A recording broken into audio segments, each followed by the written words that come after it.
We start off the day like any other day. Pop open that toolbox. I didn't really need many tools besides an adjustable. I went to go use the torch, and of course the acetylene tanks were empty.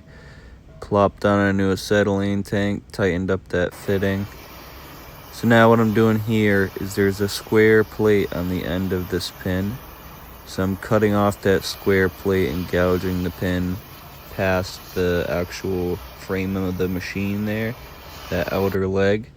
I'm doing this because the pin's super seized. So I'm trying to see if maybe if I take away most of that material, if it'll deform enough so it'll just slide right out. That didn't work, so I ended up just cutting off the nut side of the same pin. Not air arced, but I arced that one as well.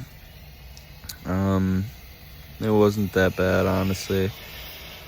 A lot of torch use today. It was nice because it was like -4 degrees when I woke up this morning. And then me and my coworker got sent to another one of our salvage yards because we had to replace the door on this John Deere. So this is just us bolting that up. We had to go to Ace Hardware. That earlier clip was because one of the operators sat in the seat and lost all the hardware that I left to take this door off. So this is me just air arcing that pin out once I got back to the shop. Ended up ruining that torch bit, which was awesome. I went with a smaller size. Had to go back to that same other salvage yard because I guess the wheel loader itself was just dead when they went to go start it after the door was put on. So I had to replace one of the cables. Ended up just cutting it back, throwing a new terminal on. I forgot to get the footage of me bolting down the new terminal. It wasn't that bad though. It's about a 30-minute drive though, which kind of sucks.